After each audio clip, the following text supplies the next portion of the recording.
Hi, this is James Eng with Old Capital, and today I'm going to do a analysis on different loan options that are available now that the agencies have decided to pull back a little bit on their loan product. And so I created this spreadsheet that really goes through the different options that are out there for multifamily investors. And the deal that I put together was, let's say, a $9 million purchase price. Rehab is $1 million. So your all-in cost is $10 million. The assumption that I use today is based on a 10-year treasury of 1.50. And so I'm just going to go through option by option so that you can understand what different options are out there in terms of your loan product for new acquisitions on deals. And so we're going to start off with Fannie Mae delegated green. So option one here. And so when you go into the size deals, the past 2-3 years, Fannie Mae has been the most aggressive. So they've given you 5 years interest only. They've given you the lowest pricing. But in the last, I would say probably 2 to 3 months, they've raised their pricing significantly and they've cut back the years of interest only. So right now, majority of their deals, if it sizes to 125, you'd be at 75% loan to cost, and then you would get 1 year interest only. And that's on they can do a 5, 7, 10, 12-year loan. They would hold back the CapEx in this example, and then it would still be yield maintenance, and there is the possibility of a supplemental loan. And so this really fits for a stabilized property in a top market or even a standard market, and investors that are not necessarily cash on cash driven, but more total return driven.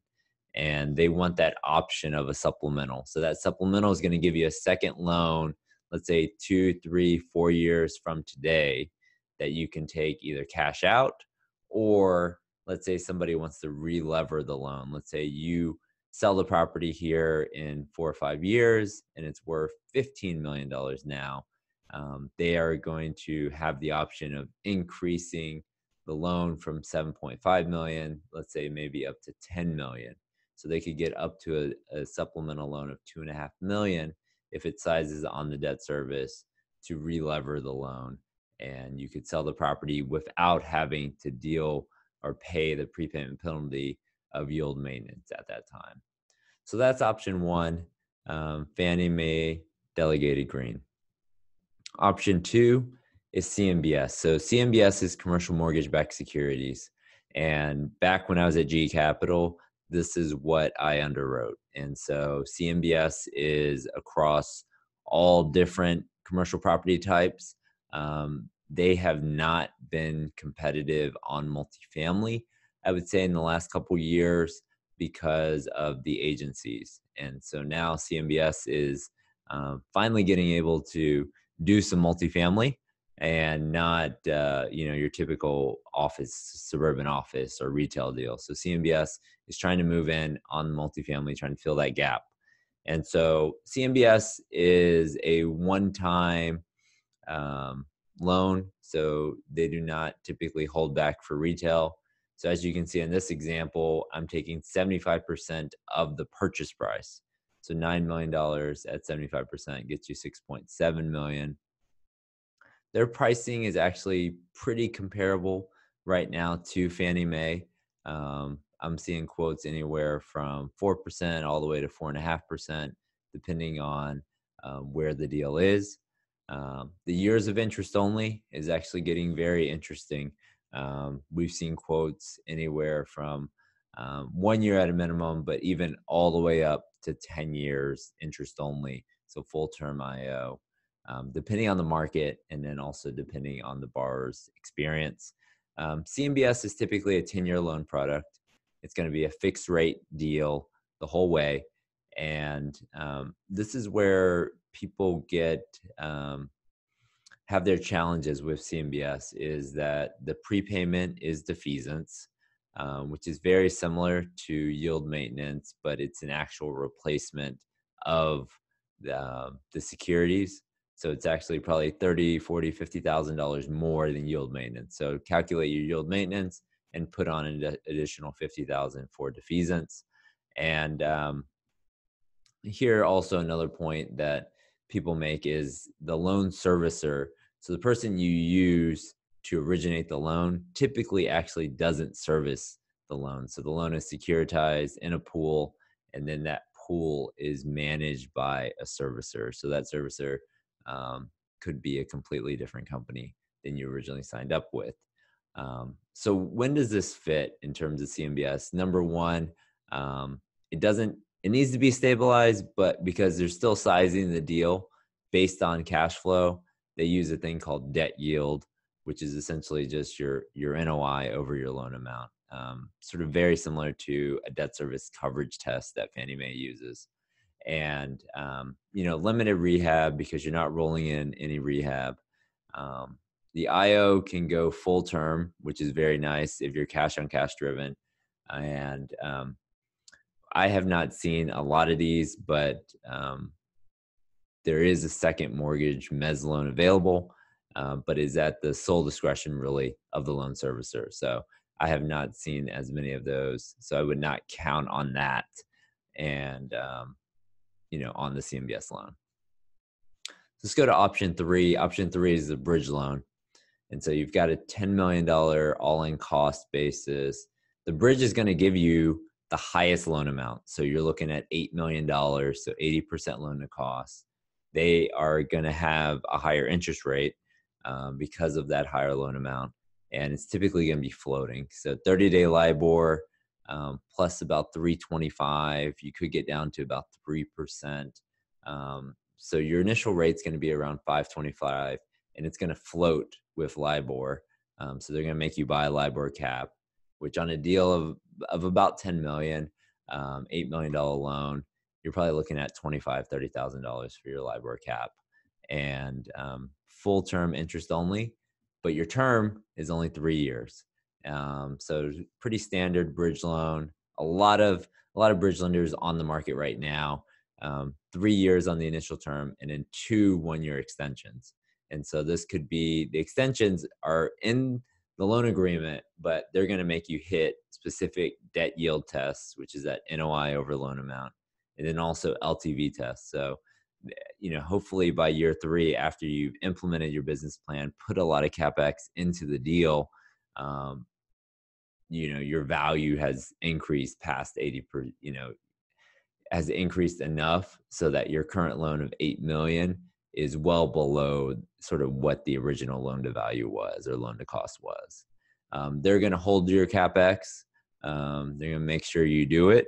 There is no supplemental on this, but this is probably the number one advantage of a bridge loan, is that it gives you that prepayment flexibility.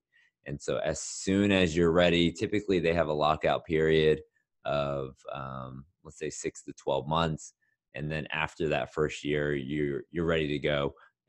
You can either refi or sell the property. It usually takes about 18 months to really do the rehab and then turn over the rent roll to really see those rent increases. And so that's when you're going to be either refinancing or selling.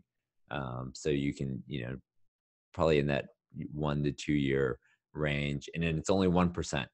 So 1% of the loan amount. So on an $8 million loan, you'd be at $80,000 on a prepayment, compared to on a Fannie yield maintenance, you might be in the hundreds of thousands of dollars to get that loan prepaid. So when does this really fit? I would say number one, below market rents and occupancy. And that's going to really allow you to get higher leverage compared to Fannie Mae or even CMBS. And then, larger rehabs. And then, in terms of the sponsor, because this is such a short term, it's going to have, a little bit more rehab than you're typically going to deal with. You want an experienced investor. who can come in, implement the business plan. And then if there is a recession or a downturn, you really want to look at, okay, is there another way? Do they have maybe banking relationships where they could pay off this loan if there was a recession, right? Because when that 3 years comes up, that lender is going to want you to refi or sell the property. And so it might not be the best time to sell the property. And so you might need an extension or refinance this loan. And so that's option three. Option four is I'm calling it private lender.